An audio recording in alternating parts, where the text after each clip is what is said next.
नमस्कार. नमस्कार. कोण तुम्ही? बोला, काय झालंय? आओ उठा, असं बसू नका, इथं खुर्चीवर बसा. नाही ना ग, मी इथंच बरं आहे. अहो बसा इथे. बाबासाहेबांनी पाहिलं ना तर खरडपट्टी काढतील. बरोबर बोललात सहस्त्रबुद्धे. बोला, काय झालंय? आमच्यातला एक व्यक्ती शिकून लय मोठा बॅरिस्टर झाला. आमच्या सारख्या लोकांसाठी काय बाय करतो म्हणून मी त्या देवाला म्हणजे आमच्या बाबासाहेबांनी बघायला आलतोय. अरे क्या बात है. वा, सुंदर. काय चित्रे सहस्त्रबुद्धे, काय चाललंय? हे पहा, तुमचा भक्त फार लांबून भेटायला आलाय. या. अहो हे काय करताय? हेच मला संपवायचंय. व्यक्तिपूजा, मूर्तीपूजा, त्यामुळेच तर इतकी वर्ष गुलामगिरीत घालवली आपण. माणसाला माणूस म्हणून कधी स्वीकार करणार? बसा. अहो आम्ही किती वेळच सांगतोय, ऐकतच नाहीयेत. या बसा बसा.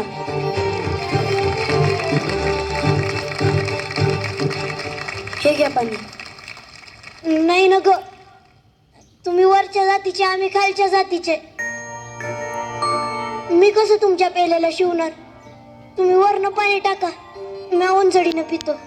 अहो आम्ही जन्मानं कुठल्या जातीचं आहोत ते महत्वाचं नाही. आम्ही बाबासाहेबांचे विचारांचे पायक आहोत. घ्या पाणी. वा वा वा, फार सुंदर. नमस्कार. नमस्कार. या टिपणीस या. अनंत गंगाधरराव हे सुरेंद्र टिपणीस, महाड नगरपालिकेचे प्रमुख. टिपणीसांचा एक लेख मी वाचला, अत्यंत सुंदर, ज्यात तिने असे नमूद केले होते की सरकारी मालमत्ता सगळ्यांसाठी खुली आहे, त्यावर समाजाचा कुठलाही घटक आपला दावा सांगू शकत नाही. अगदी बरोबर. त्यामुळेच मी असं ठरवलं आहे की सामाजिक समतेसाठी आणि या अस्पृश्यतेचा भेद मिटवण्यासाठी आपण मार्चच्या 14 तळ्याचा सत्याग्रह करणार. वा. म्हणजे निसर्गाने दिलेले पाणी सगळ्यांसाठी खुले आहे, त्यावर सगळ्यांचा समान अधिकार आहे, हे सांगणारा सत्याग्रह. काय थोर विचार का. चला तयारीला लागा. आणि तुम्ही पण येणार ना? माझा बाबासाहेब जिथं म्हणून मी तिथं बिनदिक्कत येणार. मग चला.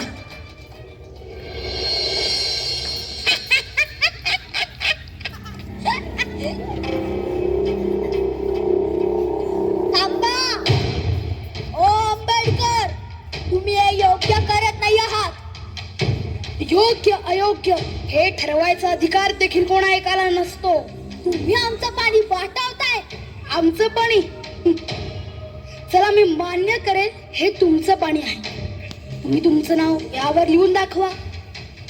मिस्टर आंबेडकर, तुम्हाला हे महागात पडेल. काय महागात पडेल रे? थांब, तुला धडाच शिकवतो. हे निघे, चल.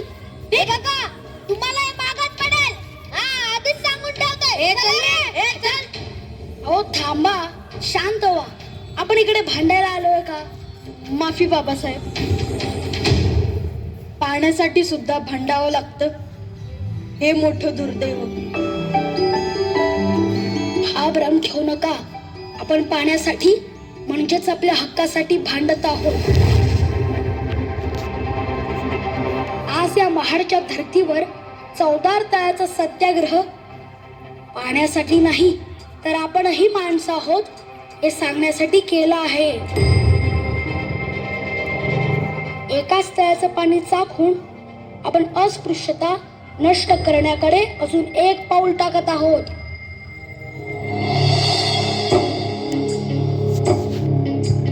महाडच्या तळ्याचं पाणी पेटल ग बाई,